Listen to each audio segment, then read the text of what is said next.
নমস্কার বন্ধুরা, welcome to Swapna Bengali kitchen. আজ আমি আপনাদের সঙ্গে শেয়ার করব গোলবাড়ি স্টাইলের মাটন কষা।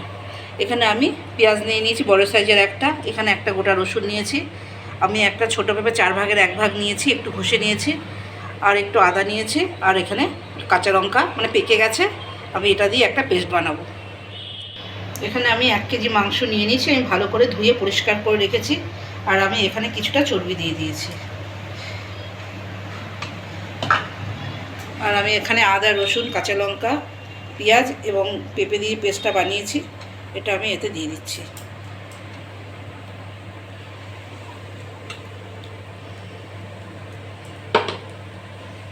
আমি এখানে টক দই দিচ্ছি,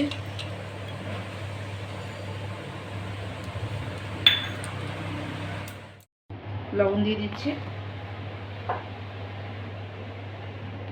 একটু হলুদ দিয়ে দিলাম, এখানে আমি লঙ্কার গুঁড়ো দিচ্ছি, একটু গোলমরিচের গুঁড়ো দিলাম,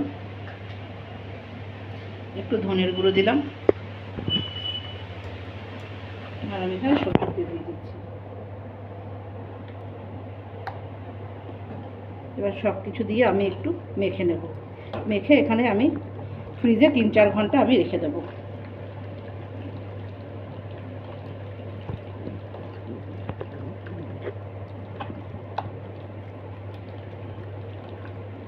আমার মাংসটা মাখা হয়ে গেছে, এবার আমি ফ্রিজে 3-4 ঘন্টা রেখে দেবো।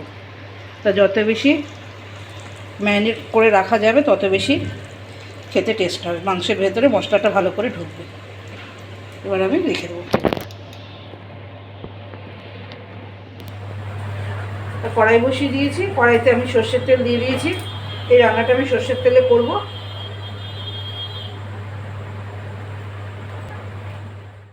এখানে আমি গরম মশলা নিয়ে নিয়েছি, একটা বড় এলাচ নিয়েছি, আর 2টো শুকনো লঙ্কা, আর একটু তেজপাতা। ফোড়নটা থেকে খুব সুন্দর গন্ধ বেরিয়ে গেছে, এবার আমি এই পেঁয়াজটা দিয়ে দিচ্ছি।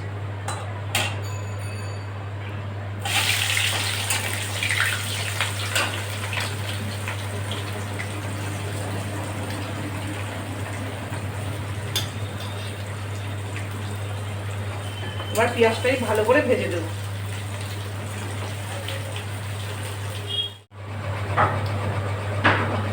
পেঁয়াজটা ভাজা হয়ে গেছে, এই যে এই ব্যাগের মাংসটা আমি এবার এতে দিয়ে দেবো।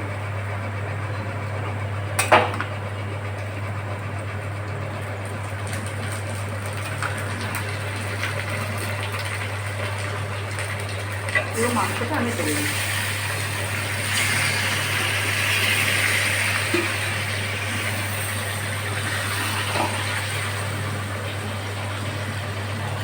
এবার মিডিয়াম গ্যাসে আমি মাংসটা ভালো করে কষিয়ে নেব।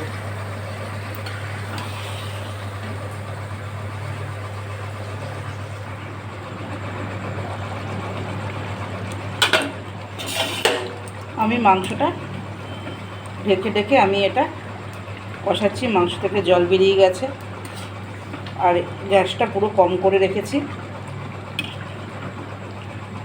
আমি এখানে বড় এলাচটা দিয়েছি বলে মাংসটা আস্তে আস্তে একটু রং আসছে।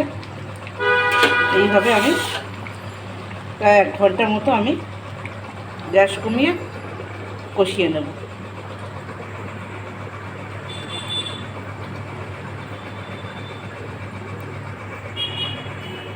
মাংস থেকে তেল বেরিয়ে গেছে, 90% কুক হয়ে গেছে। এবার আমি এর মধ্যে চা দিয়ে লিকার করে রেখেছি, আমি এটা দিয়ে দিচ্ছি।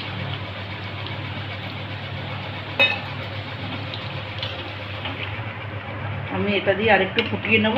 এবার আস্তে আস্তে কালারটা কালো হয়ে যাবে। এবার আমি একটু ঢেকে নেব।